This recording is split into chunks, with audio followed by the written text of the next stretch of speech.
Voilà, Stéphanie Roch avec Charlotte Lefetté du côté de Lorient. Denis Jacob, bonjour. Vous êtes secrétaire général du syndicat Alternative Police CFDT. D'abord, on a dit un mot de ce dispositif que Christophe Castaner va préciser dans un instant. Est-ce que vous pensez que ce dispositif est suffisant pour contenir les manifestants et surtout les casseurs demain sur les Champs-Élysées ? Oui, c'est un dispositif qui est quand même hors norme.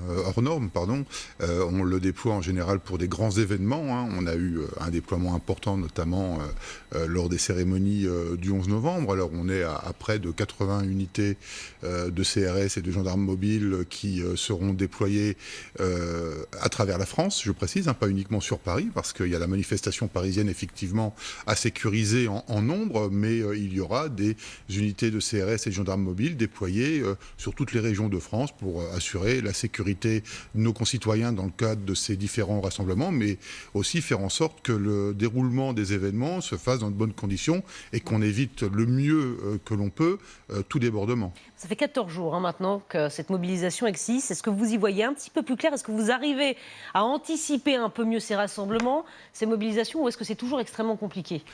Non, mais comme je vous l'avais déjà dit à l'occasion d'une précédente intervention, globalement, au niveau national, ça reste bon enfant, ça se passe bien.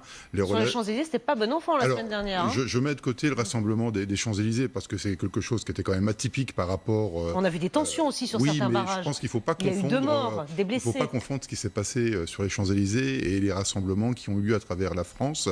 Le rassemblement des Champs-Élysées, il y avait une partie très radicale qui s'était agglomérés au mouvement, pas forcément d'ailleurs des gilets jaunes.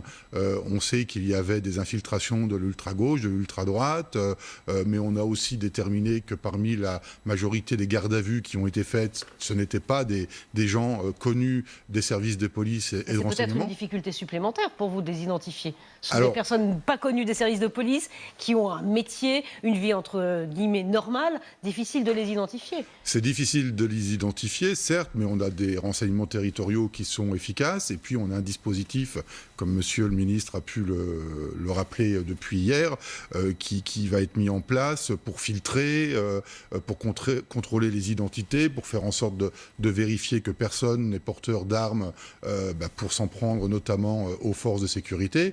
Et puis le dispositif est également mobile, il n'y a pas uniquement le dispositif autour des Champs-Élysées, il va y avoir des dispositifs mobiles à travers la capitale pour travailler en amont sur les potentiels casseurs qui pourraient être présents. Christophe Castaner est dans ce studio dans 6 minutes maintenant. Est-ce que vous avez un message à lui faire passer, une question à lui poser au ministre de l'Intérieur ? Alors, une question, oui, j'ai surtout un message.